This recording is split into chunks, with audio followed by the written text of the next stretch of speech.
इस वीडियो में हम कक्षा 12वीं के दूसरे पाठ विलयन के बारे में चर्चा करेंगे। विलयन विलयन को अंग्रेजी में सॉल्यूशन कहते हैं। देखिए, यदि हम विलयन की परिभाषा की बात करें तो परिभाषा को कॉपी में नोट करेंगे। दो या दो से अधिक शुद्ध पदार्थों का समांगी मिश्रण जिसका संगठन कुछ सीमाओं तक परिवर्तित किया जा सकता है विलयन कहलाता है। एक बार पुनः सुनेंगे। दो या दो से अधिक शुद्ध पदार्थों का समांगी मिश्रण जिसका संगठन कुछ सीमाओं तक परिवर्तित किया जा सकता है विलयन कहलाता है। देखिए, विलयन जो है, विलयन तीन प्रकार के होते हैं। द्विअंगी विलयन, त्रिअंगी विलयन व चारंगी विलयन।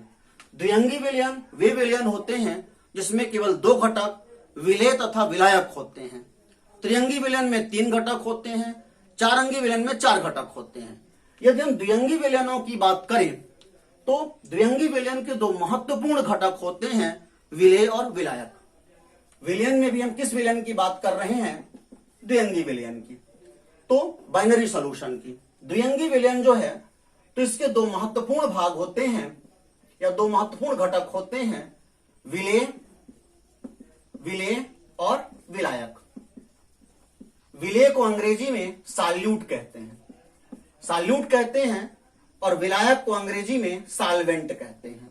देखिए, विलेय क्या होता है? विलयन में जो घटक कम मात्रा में होता है, विलयन में जो घटक कम मात्रा में होता है वो क्या कहलाता है? विलेय कहलाता है। तथा विलयन में जो घटक ज्यादा मात्रा में होता है वो क्या कहलाता है? विलायक कहलाता है। विलयन में जो घटक अधिक मात्रा में होता है वो क्या कहलाता है? विलायक कहलाता है। तो जिसकी मात्रा कम होती वो विलेय, जिसकी मात्रा ज्यादा होती वो विलायक कहलाता है। अब यदि हम शरबत की बात करें, शरबत क्या है? शरबत एक विलयन है। शरबत क्या एक विलयन है? तो शरबत में शक्कर की मात्रा कम होती है। शरबत में शक्कर की मात्रा क्या होती? कम होती है। इसलिए शक्कर क्या है? विलेय है। और जल की मात्रा अधिक होती है तो जल क्या है? विलायक है। शरबत में शक्कर की मात्रा कम है इसलिए शक्कर विलेय है। जल की मात्रा अधिक है तो जल क्या है? विलायक है। तो इस प्रकार से विलयन के बारे में हमने देखा, परिभाषा को देखा, द्विअंगी विलयन के घटकों को देखा। अब इसके बाद हम लोग चर्चा करते हैं विलयन के वर्गीकरण के बारे में। देखिए, विलयन का वर्गीकरण विलयन का वर्गीकरण।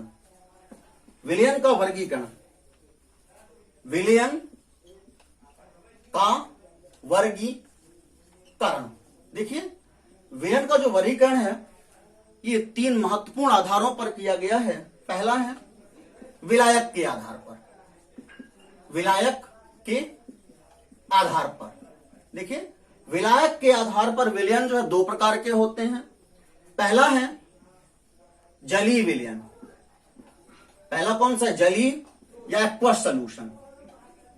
जलीय या एक्वस सॉल्यूशन। दूसरा होता है अजलीय या नॉन एक्वस सॉल्यूशन। जलीय विलयन क्या होते हैं? जब विलायक के रूप में जल होता है तब ऐसा विलयन जलीय विलयन कहलाता है। और जब विलायक के रूप में जल के अलावा कोई अन्य पदार्थ होते हैं, यदि विलायक के रूप में क्या है? जल है, H2O है, तब जलीय विलयन। और जब विलायक के रूप में जल के अलावा क्या है? जल नहीं है, मतलब जल की जगह पर क्या है? बेंजीन है, क्लोरोफार्म है या एल्कोहल है, तब ऐसा विलयन कहलाएगा अजलीय विलयन कहलाएगा। तो विलायक के आधार पर दो प्रकार के, जलीय और अजलीय। जलीय में विलायक जल होता है और अजलीय में जल नहीं होता, बेंजीन, क्लोरोफॉर्म, एल्कोहल आदि हो सकते हैं। दूसरा जो वर्गीकरण है वो है सांद्रता के आधार पर। यह महत्वपूर्ण वर्गीकरण है। सांद्रता के आधार पर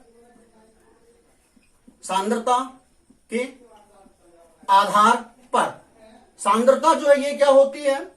सांद्रता माने कंसंट्रेशन, अर्थात किसी भी विलयन में उपस्थित विलेय की मात्रा की सांद्रता होती है।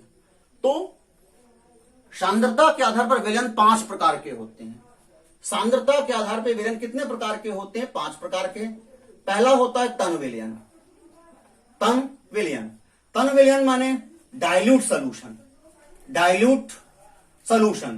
तन विलयन क्या होता है? वे विलयन होते हैं जिसमें विलेय की मात्रा बहुत कम होती है। वे विलयन जिसमें विलेय की मात्रा बहुत कम होती है तन विलयन कहलाता है। दूसरा है सांद्र विलयन।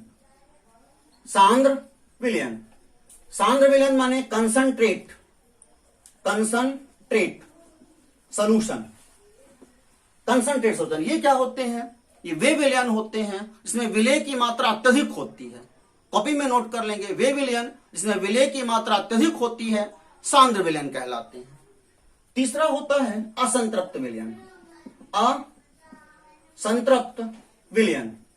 असंतृप्त विलयन को अंग्रेजी में अनसैचुरेटेड, सैचुरेटेड सॉल्यूशन कहते हैं। ये क्या होता है?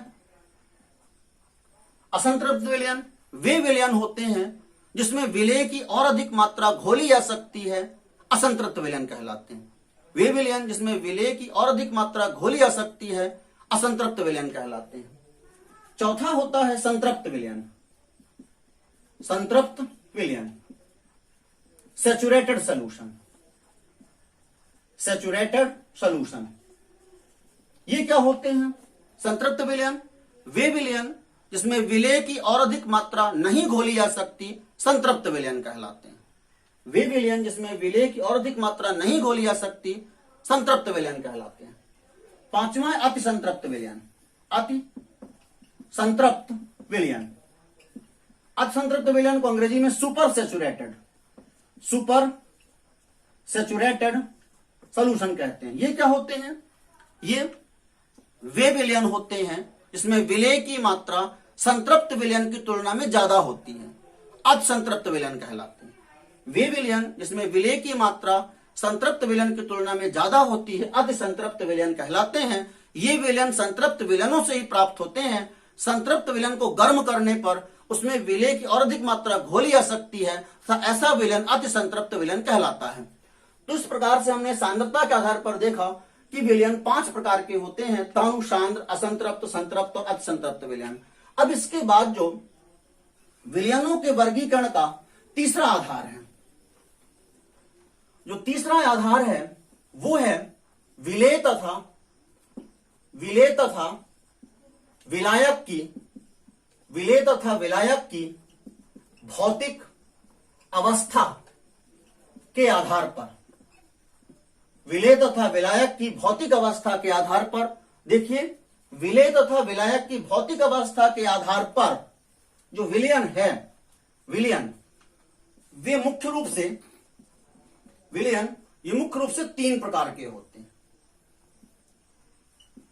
केवल यदि विलायक भर को देखें तो विलायक की भौतिक अवस्था के आधार पर विलयन 3 प्रकार के हैं। ठोस विलयन, दूसरा द्रव विलयन, तीसरा गैस विलयन। ये विलायक की भौतिक अवस्थाएं। यदि विलायक ठोस है तो ठोस विलयन, यदि विलायक द्रव है तो द्रव विलयन, यदि विलायक गैस है तो गैस विलयन।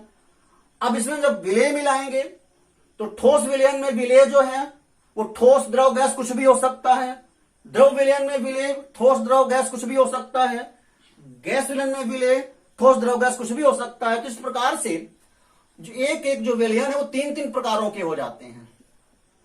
ये यदि हम ठोस में, यदि विलायक अपना यहां पर, ये तो विलायक की भौतिक अवस्थाएं हैं और ये विलेय, यदि ठोस विलायक में ठोस विलेय को मिलाते हैं तब ये ठोस ठोस विलयन होगा। ये पहला प्रकार हो जाएगा।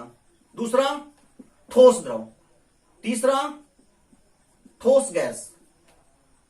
जब ठोस विलायक में, जब विलायक ठोस हो और विलेय भी ठोस हो तब ठोस ठोस विलयन, जब विलेय द्रव हो जाए तब ठोस द्रव विलयन, जब विलेय गैस हो जाए तो ठोस गैस विलयन। इसी प्रकार से द्रव विलयन भी जो है ये भी 3 प्रकार के हो जाते हैं। जब विलेय इसमें ठोस मिलाएंगे तब द्रव ठोस विलयन, जब विलेय द्रव मिलाएंगे तो द्रव द्रव विलयन, जब विलेय गैस मिलाएंगे तो द्रव गैस विलयन। इसी प्रकार से जो गैस विलयन है ये भी 3 प्रकार के हो जाते हैं। ठोस मिलाने पर गैस ठोस विलयन, द्रव मिलाने पर गैस द्रव विलयन और गैस मिलाने पर गैस गैस विलयन। तो इस प्रकार से विलेय तथा विलयन दोनों को देखें, विलेय तथा विलायक दोनों की भौतिक अवस्थाओं को देखें, तो दोनों की भौतिक अवस्थाओं के आधार पर विलयन 9 प्रकार के होते हैं।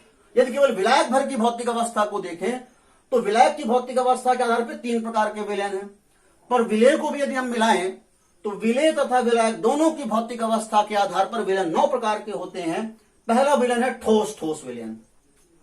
यदि इनके उदाहरणों की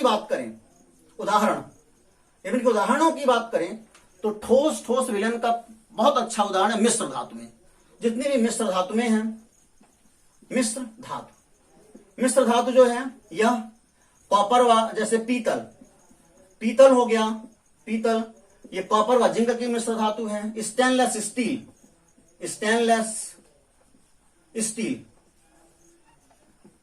स्टील जो है निकिल, क्रोमियम, आयरन आदि से बनी मिश्र धातु होती है। तो इस प्रकार से ये कॉपर और जिंक से बनी होती है मिश्र धातु। तो इस प्रकार से और भी अन्य मिश्र धातुएं होती हैं। तो जितने मिश्र धातुएं हैं ये ठोस ठोस विलयन की अच्छी उदाहरण है। यदि हम ठोस द्रव विलयन की बात करें, जब विलायक ठोस हो और उसमें विलेय द्रव हो, तो इसका उदाहरण क्या हो सकता है?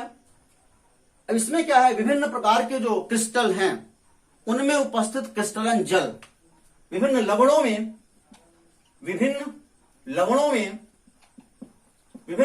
में उपस्थित क्रिस्टलन जल। जैसे एक क्रिस्टल होता है CuSO4 कॉपर सल्फेट का जो क्रिस्टल है उसके क्रिस्टल में बीच में जल कण रहते हैं जो क्रिस्टलन जल होता है। तो कॉपर सल्फेट का जो क्रिस्टल है वो क्या है, ठोस द्रव का उदाहरण है। कॉपर सल्फेट ठोस होता है, उसमें द्रव के कण जल के कण होते हैं, तो ये ठोस द्रव विलयन का उदाहरण होता है। इसी प्रकार से एक लवण होता है Na2SO4 10H2O सोडियम सल्फेट, इसमें भी जल के कण रहते हैं कम मात्रा में, तो ये ठोस द्रव विलयन का उदाहरण होता है।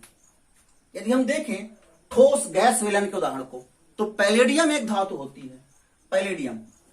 पैलेडियम में हाइड्रोजन का अधिशोषण, जो है ये ठोस गैस विलयन का उदाहरण होता है। इसी प्रकार से द्रव ठोस, 3 के बाद जो चौथा विलयन होता है द्रव ठोस विलयन। द्रव ठोस विलयन का बहुत अच्छा उदाहरण है जल में नमक या शक्कर। जल में नमक या शक्कर, ये क्या है, जल की मात्रा ज्यादा होगी, नमक या शक्कर कम होगा, तो द्रव ठोस विलयन का उदाहरण हो जाएगा। इसी प्रकार से द्रव द्रव विलयन, यदि हम इसको देखें, एल्कोहल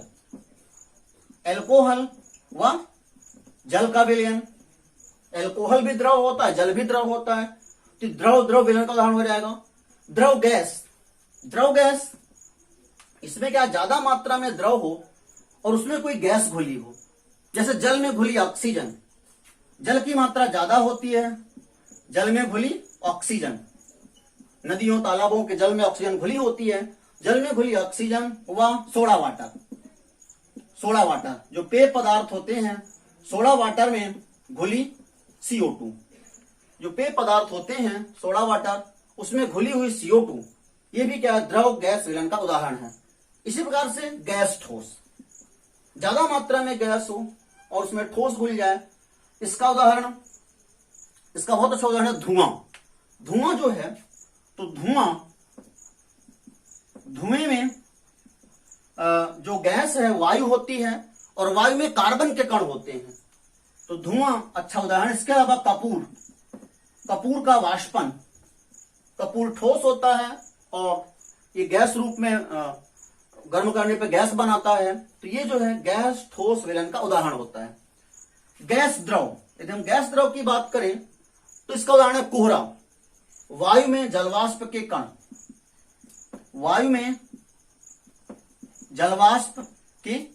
कण, ये जो है गैस द्रव विलयन का उदाहरण है। इसी प्रकार से गैस, इसका बहुत अच्छा उदाहरण है वायु, तो वायु जो है ये गैस विलयन का उदाहरण है। इस प्रकार से इस वीडियो में हमने विलयन तथा उसके वर्गीकरण को देखा। अगले वीडियो में हम विलयन के सांगण के बारे में चर्चा करेंगे।